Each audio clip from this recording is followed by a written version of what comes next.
हमने लेबोरेटरी एपेटस के बारे में डिस्कस किया था, वैसे हम बोर्ड की एक फर्स्ट एक्सरसाइज जो होती है टाइटेशन के बारे में क्या करेंगे, डिस्कस करेंगे।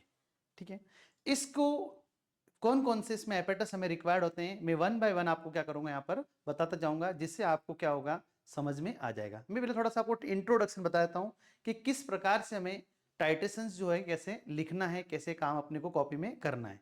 तो सबसे पहले अपन देखते हैं कि जो हमारे पास में अनुमापन है, किसकी बात कर रहे हैं अपन, अनुमापन की क्या कर रहे हैं, बात कर रहे हैं।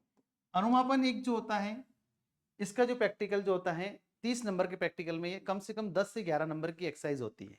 इसमें सबसे पहले आपको एग्जाम में उद्देश्य दिया होगा, उस उद्देश्य के अनुसार हमें क्या करना है, उसका काम करना है। उद्देश्य अगर हमें नहीं पता होगा तो फिर हम काम नहीं कर पाएंगे। फिर उसके बाद हमें लिखना क्या है उसमें, वो सबसे बड़ा इंपॉर्टेंट है।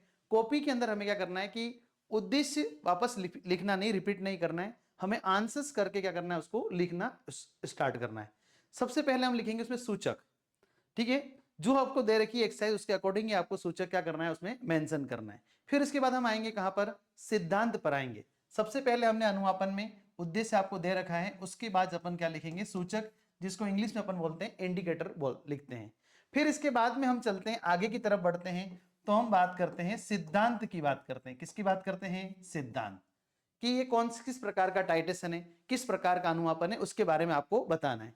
फिर इसके बाद में हमें क्या करना है, रासायनिक समीकरण लिखनी है। क्या लिखनी है, रासायनिक समीकरण।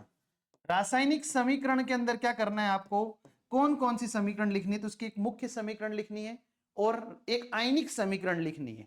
एक अभी हम स्लाइड में आगे डिस्कस करेंगे। एक होगी हमारे पास में कौन सी समीकरण, आयनिक समीकरण।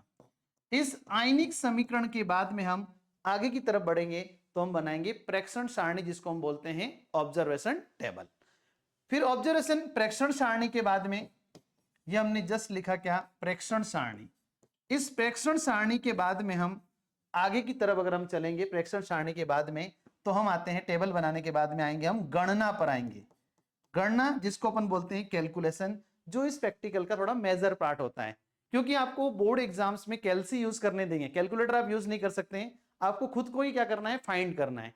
अब गणना आपको जो ऑब्जेक्ट में दे रखी है या उद्देश्य में दे रखी है उसके हिसाब से ही क्या करनी है, आपको निकालनी है। अपनी मर्जी से कोई दिमाग नहीं लगाना है। अगर आपको क्वेश्चन में पूछा गया कि मौलरता निकालनी है तो आप मौलरता के बारे में ही वहां पर बात करेंगे, उसी को ही अपन फाइंड करके लिखेंगे। दूसरी बात, रिजल्ट जब भी हम इसमें निकालेंगे तो पॉइंट के बाद में 4 डिजिट के बाद आना चाहिए। पॉइंट के बाद अगर आपने 2 डिजिट लिखा तो क्या होगा, वो थोड़ा सा मार्क्स आपके डिडक्ट कर सकता है एग्जामिनर जो आता है वो। फिर हम गणना के बाद में जो भी है, मोलरिटी अगर पूछा है तो आपको मोलरिटी लिखनी है, अगर सांद्रता पूछी है तो आपको सांद्रता निकालनी है, और अगर प्रतिशत शुद्धता पूछी है तो प्रतिशत शुद्धता आपको निकालनी है। मतलब जो हमें ऑब्जेक्ट में दे रखा है उसके अकॉर्डिंग ही अपने को काम करना है, क्योंकि हमें मार्क्स चाहिए। ठीक है, भले अपने को आ रहा है उससे कोई लेना देना नहीं है। मौलरता पूछा है तो हमें मौलरता की उसकी कैलकुलेशन करनी है।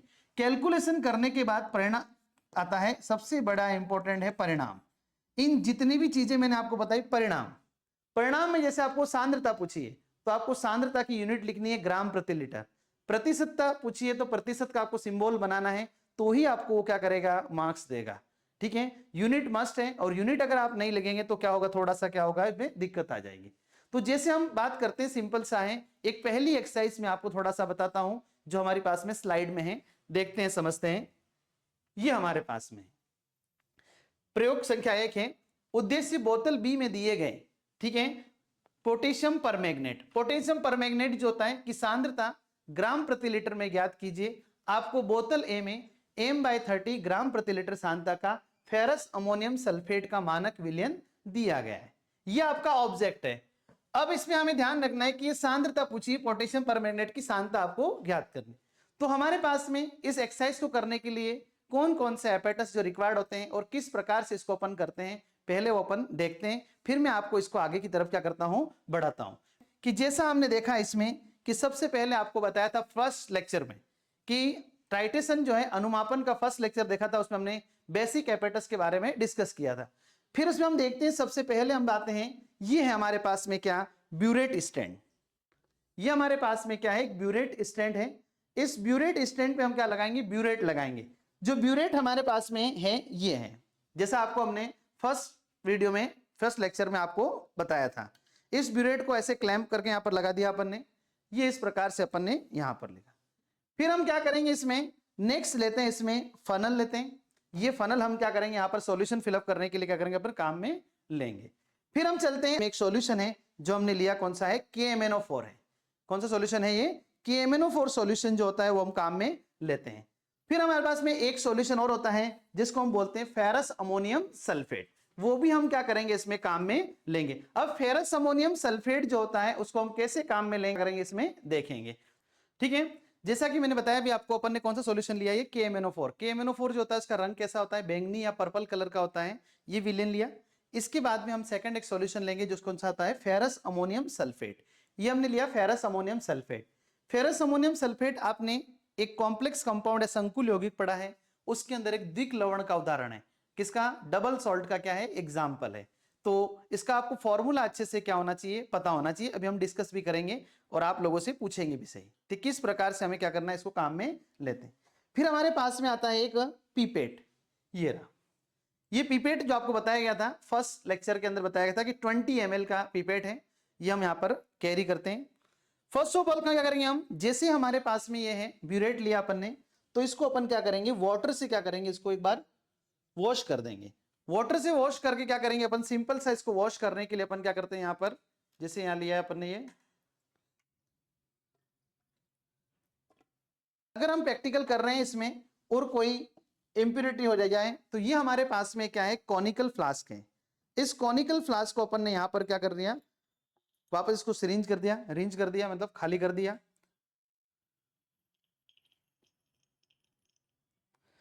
अब हम क्या करेंगे इसमें, फनल की सहायता से, हमें सावधानी ये रखनी है इसमें कि जो फनल है हमारे पास में, उस फनल की सहायता से हमें क्या करना है, इस ब्यूरेट के अंदर, ये जो ब्यूरेट लगी हुई है इसके अंदर क्या करना है, सॉल्यूशन को फिलअप करना है। लेकिन फिलअप करने से पहले आपको जो सावधानी रखनी है वो है कि यहां से इसका ये नोजल क्या हो, बंद हो। अगर इसे खुला हुआ होगा तो क्या होगा, नीचे सॉल्यूशन ढुल जाएगा और हमारा एक्सपेरिमेंट प्रॉपर नहीं होगा।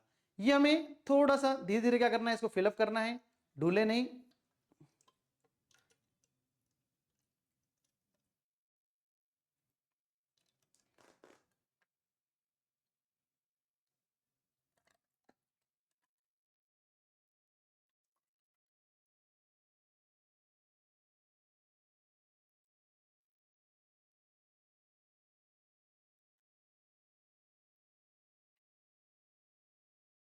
ये अपन ने यहाँ का तो सॉल्यूशन क्या कर दिया, इसका फिलअप कर दिया।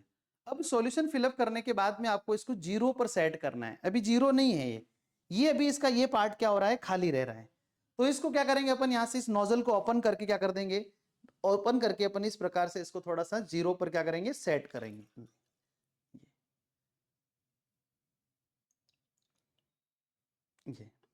ये हमारे पास में क्या हो गया, 0 पर सेट हो गया। इस सॉल्यूशन को अपन क्या करेंगे, साइड में यहां पर रख देंगे। अब हम क्या करेंगे, इस कॉनिकल फ्लास्क में पीपेट आउट करेंगे। पीपेट आउट करने के लिए आपको बताया गया था कि किस प्रकार से आपको क्या करना है, इसमें पीपेट आउट करना है। तो उस पीपेट आउट को करते समय थोड़ा सा ध्यान रखना है हमें कि हमारे पास में अगर सॉल्यूशन कोई ढूल जाए तो यहां पर इसको साफ कर लेना है रफ क्लॉथ से, ठीक है, जिससे हमारे पास में प्रैक्टिकल क्या हो, प्रॉपर तरीके से हमारे पास में हो। फिर हम सीखेंगे इसमें क्या, पीपेट आउट करना। ये हमारे पास एक दूसरा बीकर है, इस बीकर को हम क्या करेंगे, पीपेट से पीपेट आउट करेंगे। पीपेट आउट करते समय थोड़ा सा ध्यान रखते हैं, कुछ बच्चे क्या करते हैं, अपना दिमाग लगाते हैं या उंगली रख दी ऊपर से भर दिया, ऐसा नहीं है। आपको पीपेट आउट करते समय मुंह से क्या करना है, इसको पीपेट आउट करना है। लेकिन पीपेट आउट करने से पहले आपको क्या सावधानी रखनी है, आपको सबसे पहले ये सावधानी रखनी है कि ये जो आपने पीपेट आउट किया है, इस पीपेट को क्या करना है, वॉश करना है पहले। क्योंकि हम जो भी एपेटस काम में लें, ये आपको क्या करना है, बहुत सावधानी पूर्वक क्या करना पड़ेगा, लैब में काम में लेना पड़ेगा, ठीक है।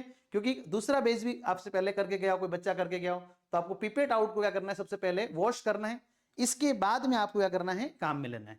मैं डायरेक्ट काम में इसलिए रहा हूं क्योंकि मैंने वॉश कर रखी इसको ऑलरेडी, इसलिए मैं आपको यहाँ पे पिपेट आउट करना सिखाऊंगा।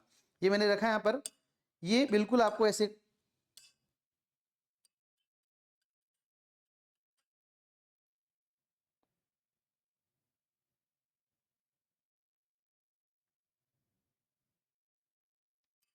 ये पिपेट आउट किया। पिपेट आउट करते समय आपको यहाँ पर थंब नहीं लगाना है, फिंगर लगानी है, उंगली लगानी है आपको। ज्यादा अगर आ जाता है तो क्या करेंगे, थोड़ा सा इसको ऊपर एयर टाइट कर देंगे तो हमारे पास में ही आ जाएगा।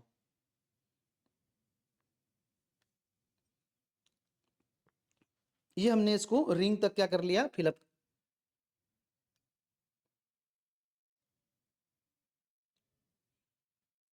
ये रिंग तक अपने को क्या करना है, इसको फिलअप करके यहां पर अपने को क्या करना है, इसको खाली कर। ये इस प्रकार से कॉनिकल फ्लास्क में क्या करेंगे, जाने देंगे। इसको फूंक नहीं मारनी है, ना ही इसको क्या करना है, झटकना है। जैसे घर पे टुवाल झटकते हैं वैसे नहीं झटकना है, क्योंकि टूट जाएगी ये। ठीक है, क्योंकि ग्लास एपेटस है, और ग्लास एपेटस ही क्या होता है, जैसे बच गया सर एक बूंद और रह गई है तो क्या करें, इसको झटक के ले लें, ऐसा कुछ नहीं है। इसको आप यहां पर क्या करें, रख दें। ठीक है, इसके बाद आपको क्या करना है, अब इसके अंदर आपको क्या करना है, 10 ml या आधी टेस्ट ट्यूब जो होती है, परख नली जो होती है, क्या करेंगे, सल्फ्यूरिक अम्ल क्या करेंगे इसमें अपन ऐड ऑन करेंगे। जैसे टेस्ट ट्यूब आपको बताए रखे, स्लाइड में बताई थी, ये हमारे पास में क्या है, टेस्ट ट्यूब है। ये टेस्ट ट्यूब रखी हुई जो है, इसमें हम क्या करेंगे, अब सल्फ्यूरिक एसिड लेंगे, डाइल्यूट सल्फ्यूरिक एसिड थोड़ा सा इसमें ऐड करेंगे। सल्फ्यूरिक एसिड क्यों ऐड करते हैं, आपसे ये पूछ लें कि सल्फ्यूरिक एसिड क्यों ऐड करते हैं, क्योंकि वो क्या करता है, उसको मीडियम प्रोवाइड कराता है, दूसरा उसको ऑक्सीडाइज होने से क्या करता है, रोकता है। किसको, फेरस अमोनियम सल्फेट। ये आधी टेस्ट ट्यूब भरकर आपने क्या कर लिया, ये ले लिया। जैसे हमने इसको यहां पर लिया, ये है, इस प्रकार से इसको ले लिया और इसको इस प्रकार से अपन ने मिला दिया। अब इसको मिलाने के बाद हमें क्या करना है, ट्राइट्रेट करना है। टाइट्रेशन जो है इसका मेजर जो है अपन ने पढ़ा अभी के, क्या है, इसमें कलर आना चाहिए। कौन सा कलर आना चाहिए, पिंक कलर आना चाहिए। तब तक इसको क्या करना चाहिए, काम में लेना चाहिए। देखो समझते हैं, जैसे हमने इसको मिलाएंगे, मिलाते समय थोड़ा ध्यान रखना है हमें, हमारी नजर सॉल्यूशन पे होनी चाहिए। कहां पर होनी चाहिए, सॉल्यूशन। ड्रॉप वाइज ड्रॉप क्या करना है, इसमें मिलाना है आपको। ये ड्रॉप बाय ड्रॉप क्या करेंगे, इसमें अपन ऐड करेंगे। जैसे जैसे हम ड्रॉप बाय ऐड कर रहेंगे, एन पॉइंट जब आएगा, जब इस पे हमारे पास में कौन सा कलर आ जाएगा, गुलाबी कलर क्या होगा, आना शुरू होगा। तो हम इस प्रकार से इसको क्या करेंगे, ऐड ऑन करते चलेंगे। धीरे धीरे अपन इसको क्या करेंगे, ऐसे मिलाते रहेंगे और शक करते रहेंगे। तो इस प्रकार इसमें क्या होगा, एन पॉइंट पर हमारे पास में जो रीडिंग आएगी वो हम क्या करेंगे, इसमें नोट करेंगे। पे होनी चाहिए, ठीक है, क्योंकि ये एन एक एक्स्ट्रा ड्रॉप गिरने पर भी क्या होता है, इसमें कलर क्या होता है, कलर डार्क हो जाता है। हमें लाइट कलर क्या करना है, इसमें अपियर करना है, और लाइट कलर जब आएगा तभी जाकर हमारा प्रैक्टिकल क्या होगा, करेक्ट होगा। जैसे मिला दिया इतना। अब इसके क्या है, ये जो हमारे पास में KMnO4 है, ये कलर्ड सॉल्यूशन है, इसके अंदर अपन भरा। ये जो होता है, ध्यान रखना है, ये कलर्ड सॉल्यूशन जो हमारे पास में है, ये हमेशा ब्यूरेट के अंदर ही फिलअप करते हैं। ठीक है, वापस थोड़ा सा हिला के देख लिया इसको, वापस हम क्या करते हैं, इसको वापस ब्यूरेट के नीचे ले जाते हैं। कंटिन्यूसली इसमें हम सॉल्यूशन क्या करेंगे, दीवारों पे नहीं गिरना चाहिए कॉनिकल फ्लास्क के, ये ऐसे। ये हमारा ड्रॉप वाइज ड्रॉप प्रैक्टिकल क्या होना चाहिए, चलता रहना चाहिए। ठीक है, जल्दबाजी में नहीं है, इसमें हमारे पास में एन पॉइंट देखना है। रीडिंग हमारे पास में कितनी भी आए उससे कोई लेना देना नहीं है, बट हमें हमारे पास में पहले एक बार काम आना चाहिए। एन पॉइंट हमने क्या कर लिया, यहां पर ले लिया। इस एन पॉइंट में आते ही हमारे पास में कैसा, ऐसा कलर आना चाहिए, पिंक कलर जिसको बोलते हैं, बेबी पिंक के नाम से इसको अपन क्या करते हैं, जानते हैं। ठीक है, और आईफोन का भी ट्रेंड है आजकल, किसका, बेबी पिंक वाला होना चाहिए। तो इस प्रकार हमने क्या किया, ये इसका आया। फिर हम क्या करेंगे, इसकी रीडिंग क्या करेंगे, निकाल लेंगे। तो इस प्रकार से हमें क्या करना है, टाइटेशन में करना है। हमें ड्रॉप वाइज ड्रॉप काम करना है, और बहुत सावधानी क्या करनी है, बरतनी है। ठीक है, फिर मैं आपको थोड़ा सा इसको समझाता हूं कि किस प्रकार से अपन क्या करेंगे, इसको काम में लेंगे। तो फिर हम देखते हैं इसमें कि जैसे आपके पास में है, ये हमारे पास में जो सारा कलर आ गया है। अब हम देखते हैं कि कॉपी वर्क में भी कैसे करना है। तो हमने जो KMnO4 लिया था, KMnO4 जो था हमारे पास में, ये रहा।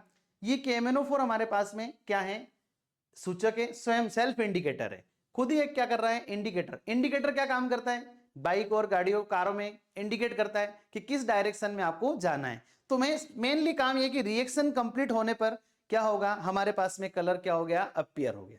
ठीक है, तो इस प्रकार से हमें क्या करना है, इसको इंडिकेटर को यूज में लेते हैं। फिर हम आगे चलते हैं, नेक्स्ट स्लाइड पे चलते हैं। इसमें ये हमारे पास में है सिद्धांत। मैंने कहा था आपको पहले ही बार में कि ये किस प्रकार का अनुमापन है, रेडॉक्स अनुमापन। रेडॉक्स अनुमापन क्या होता है, जिसमें एक ही अभिकारक क्या होता है, एक ही साथ ऑक्सीकरण और अपचयन दोनों अभिक्रियाएं क्या होती है, साथ साथ में होती है। तो उसी को अपन बोलते हैं क्या, रेडॉक्स अनुमापन। पोटेशियम परमैंगनेट जिसको हम बोलते हैं KMnO4, ये इसका फॉर्मूला है, ऑक्सीकारक है, तथा फेरस अमोनियम सल्फेट यहां पर क्या होता है, अपचायक होता है, लिखा हुआ है इसमें। फिर KMnO4 फेरस Fe+2 को क्या करता है, Fe+3 में ऑक्सी कर देता है, और अंतिम बिंदु पर कौन सा कलर आता है, एन पॉइंट पर हमारे पास में क्या होता है, पिंक कलर क्या होता है, गुलाबी रंग हमें प्राप्त होता है। फिर इसमें होने वाली रासायनिक समीकरण अपने को लिखनी है, जैसे हमने लिखा KMnO4 potassium permanganate ferrous ammonium sulphate Fe2SO4 का whole twice .6H2O plus 8 molecule हम किसके लेंगे, सल्फ्यूरिक एसिड। फिर हमारे पास में K2SO4 MnSO4 बनता है। फिर इसके बाद में हम लिखते हैं आयनिक इक्वेशन, आयनिक समीकरण जो लिखा है इसका भी हमारे पास में बोर्ड में अलग से क्या होते हैं, नंबर होते हैं। तो इस आयनिक समीकरण को लिखने के लिए हमें क्या करना है, सबसे पहले आयनिक समीकरण लिख देनी है। इसमें आपको बताना है कि किसका ऑक्सीकरण हो रहा है और किसका अपचयन हो रहा है। तो इसमें MnO4 माइनस जो है वो किससे बदल रहा है, Mn+2 में बदल रहा है, मतलब इसका क्या हो रहा है, अपचयन हो रहा है। और Fe+2 से क्या हो रहा है, Fe+3 में जा रहा है, तो इसका क्या हो रहा है, ऑक्सीकरण हो रहा है। फिर हम आगे चलते हैं, नेक्स्ट पार्ट पे आते हैं, कैलकुलस टेबल पे आते हैं।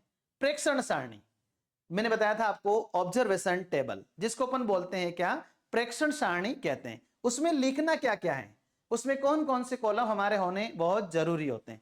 सबसे पहले हम लिखते हैं सीरियल नंबर या क्रम संख्या। फिर उसके बाद में हम आते हैं कहां पर, प्रीपेड द्वारा लिया गया FAS का आयतन जिसको अपन बोलते हैं क्या, V1 ml। फिर हम लिखते हैं ब्यूरेट, ब्यूरेट का पाठ्यांक, ब्यूरेट का पाठ्यांक मतलब ये जो ब्यूरेट है इसका जो पाठ्यांक अपना है वो अपने को क्या करना है, यहाँ पर मेंशन करना है। ठीक है, देखना कैसे है, इसमें कलर्ड सॉल्यूशन है तो हम क्या देखते हैं, लोअर मेनिस्कस, नीचा आधे चंद्रमा जो बनता है उसका ऊपर वाला भाग नहीं, नीचे वाला भाग जो होता है हम क्या करते हैं, देखते हैं, जैसा हमने आपको फर्स्ट लेक्चर के अंदर बताया था। फिर हम चलते हैं आगे की तरफ। फिर हम आते हैं KMnO4 द्वारा प्रयुक्त आयतन, जितना हमने आयतन काम में लिया, KMnO4 मतलब जो ब्यूरेट सर हमने यूज में लिया गया था। और लास्ट में आता है कॉन्करेंट रीडिंग या सुसंगत आयतन। हम ऐसे 3 रीडिंग्स निकालते हैं जिसमें 2 रीडिंग एक साथ समान आ जाए तो समझ जाना है कि हमारा प्रैक्टिकल क्या हो रहा है, सही हो रहा है। और दूसरा, अब हम यहां लिखते हैं पिपेट आउट। ये रहा पिपेट, जो हमने पिपेट से पिपेट आउट किया था ये कितने ml का था, 20 ml का। और पिपेट की ये रिंग बनी हुई है, यहां तक हमने सॉल्यूशन क्या किया था, लिया था। फिर हम चलते हैं आगे की तरफ बढ़ते हैं कि 20-20 ml लिखा अपन ने, 3 बार प्रैक्टिकल किया। इनिशियल हमने 0 ही रखा, बार बार इस ब्यूरेट को क्या कर दिया हमने, KMnO से फिलअप करके क्या किया, 0 तक क्या कर दिया, लेवलिंग कर दी। फिर इसके बाद हमारे पास में फर्स्ट रीडिंग जो आई हमारे पास में वो 19 पॉइंट कितनी थी, 7।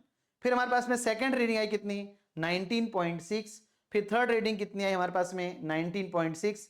तो फिर जो है हमारे पास में फाइनल या अंतिम रीडिंग थी उसी का हमने क्या किया, प्रयुक्त KMnO4, क्योंकि हम रीडिंग किसकी लिख रहे हैं, KMnO4 की। फिर हमने निकाला जो 2 वैल्यू सेम है हमारे पास में, क्या है हमारे पास में 19.6 और ये हमारे पास में यहां पर क्या है, दे रखी है। ठीक है, ml हमने यहां पर ही मेंशन कर दिया, कोई दिक्कत नहीं है। अगर हम ml यहां पर मेंशन नहीं करते हैं फिर तो यहां लिखना हमें क्या है, कंपलसरी है, क्योंकि हम किस में ले रहे हैं। और यहां पर हमें ध्यान रखना है 0.0 ml ही लिखना है। आप अगर 0 ml लिखेंगे तो क्या हो जाएगा, रॉन्ग हो जाएगा। तो हमारे पास में थोड़ा सा क्या करना है, ध्यान रखने वाली बातें हैं, तो थोड़ा सा इस प्रकार से हमें आगे बढ़ना है। फिर हम चलते हैं नेक्स्ट स्लाइड पे चलते हैं, कैलकुलेशन।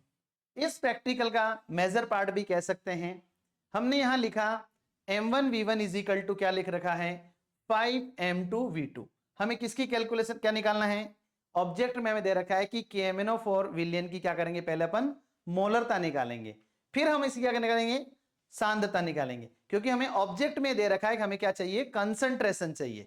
ठीक है, तो हम सबसे देते हैं पहले कि M1V1 इज इक्वल टू लिखा हुआ है क्या होगा, 5M2V2। ये हमारे पास में जो M1V1 है, ये M1V1 जो होते हैं वो किसको रिप्रेजेंट कर रहे हैं, FAS को। FAS मतलब होता है फेरस अमोनियम सल्फेट को क्या कर रहे हैं, रिप्रेजेंट करते हैं। और ये हमारे पास जो होता है ये किसको रिप्रेजेंट करते हैं, KMnO4। इस गिवन क्वेश्चन में FAS जो होता है हमारे पास में नॉन है, ज्ञात है, जबकि हमारे पास में दूसरा जो हमारे पास में KMnO4 है वो कैसा है, अज्ञात है। फिर हम आगे आते हैं, यहां लिखा हमने M1 फेरस अमोनियम सल्फेट की मोलरता, जो क्वेश्चन में हमें दे रखी है क्या लिखेंगे, M/30। फिर हम V1 जो हमने टेबल में लिखा था, पिपेट आउट किया गया था, वो कितना ml था, 20 ml। M2 हमें क्या करना है, फाइंड करना है, और V2 जो हमारी कॉन्करेंट रीडिंग आई थी 19.6 ml हमने यहां पर लिखा। इन सब की वैल्यू को अपन ने यहां पर क्या कर दिया, पुट कर दिया, और पुट करने के बाद में यहां हम क्या कर देंगे, m लगा देंगे। यहां पर हम मोलरिटी को सॉल्व नहीं कर रहे हैं क्योंकि हम क्या करेंगे, कंसंट्रेशन है, तो ये थोड़ा हमारा टाइम बच जाएगा इसमें। तो हम क्या कहेंगे, सांद्रता या कंसंट्रेशन या स्ट्रेंथ जो होता है उसका फॉर्मूला क्या होता है, M2 इंटू क्या होता है, अणुभार। अणुभार किसका, KMnO4। KMnO4 का क्या नाम होता है, पोटेशियम परमैंगनेट। और पोटेशियम परमैंगनेट जो होता है उसका कितना भार होता है, 158 होता है। कितना होता है, 158। इस M2 की वैल्यू, ये वाली पूरी वैल्यू M2 की हमने कहां पुट कर दी, यहां पर। तो हमारे पास जो रिजल्ट वैल्यू आई वो कौन सी आ गई, 1.0748 ग्राम प्रति लीटर। फिर हम लिखेंगे, इंपॉर्टेंट पार्ट है ये भी, कैसा है, रिजल्ट। परिणाम की अपन क्या कर रहे हैं, बात कर रहे हैं। परिणाम के अंदर हम दे रखा है कि बोतल बी में दिए गए KMnO4 विलयन की सांद्रता कितनी, देखो मैंने बोला था पॉइंट के बाद में कितनी डिजिट निकाल रखी है अपन ने, 4। अगर आप 1.07 लिखेंगे तो क्या होगा, आपके मार्क डिडक्ट कर सकता है एग्जामिनर, क्योंकि रूल है कि पॉइंट के बाद कम से कम कितना डिजिट होना चाहिए, 4 डिजिट के अंदर हमारे पास में आंसर आना चाहिए। तो ये इस प्रकार से हमने क्या पढ़ा, KMnO4 जो था उसकी हमने सांद्रता क्या करी, निकाली। अब सर हमें इसमें किन किन चीजों का आपका ध्यान रखना चाहिए, तो इसमें हमें मुख्यतः इन चीजों का ध्यान रखना चाहिए कि जो भी हम एपेटस काम में ले रहे हैं उनको प्रॉपरली क्या करना है, वॉश करना चाहिए। दूसरा, इसमें बिल्कुल भी कार्डफास नहीं होनी चाहिए, ठीक है, बिल्कुल भी अगर कार्डफास होगी तो क्या होगा, दिक्कत हो जाएगी, ठीक है। तो इस प्रकार अपन क्या करते हैं, इसमें आगे की तरफ क्या करते हैं, बढ़ते हैं, ठीक है। तो ये हमने इस प्रकार से, हम पहली स्लाइड पे वापस आते हैं, ये हमारी पहली एक्सरसाइज थी। अगर हमें यहां पर, यहां इन्होंने क्या पूछा है, सांद्रता पूछा है। अगर ये खाली यहां पर मोलरता पूछता, क्या पूछता, मोलरता, तो हमें क्या करना पड़ता, सिर्फ मोलरता तक ही इसी को क्या करना था, फाइंड करना। फिर अगर यदि यहां पर ये मोलरता नहीं पूछकर और क्या पूछता अपने को, ये मोलरता नहीं पूछकर और क्या लेता अपने से, यहां पर मोलरता की जगह अगर अपने पास में क्या आ जाता, मोलरता की जगह पूछ लेता प्रतिशत शुद्धता। क्या पूछता, प्रतिशत शुद्धता। तो प्रतिशत शुद्धता अगर आप पूछता आपसे, तो हम क्या करते हैं, उसको जो क्वेश्चन में सांद्रता दे रखी है और हमारे पास में परिणाम में जो सांद्रता प्राप्त हुई है, उन दोनों को डिवाइड कर 100 से अपन क्या कर देते हैं, मल्टीप्लाई कर देते हैं। तो आशा करते हैं आपको ये प्रैक्टिकल अच्छा लगा होगा, ठीक है। और आप लोगों से यही रिक्वेस्ट है कि इस वीडियो को आप लाइक करें, शेयर करें और सब्सक्राइब करें। MK जैन क्लासेस जो है वो आप लोगों के लिए कुछ नया नया इनोवेशन हमेशा करता रहे, और हमेशा 39 वर्षों से कार्यरत है संस्थान और बहुत अच्छे परिणाम भी हैं। तो आप सभी लोगों का MK जैन क्लासेस में स्वागत है।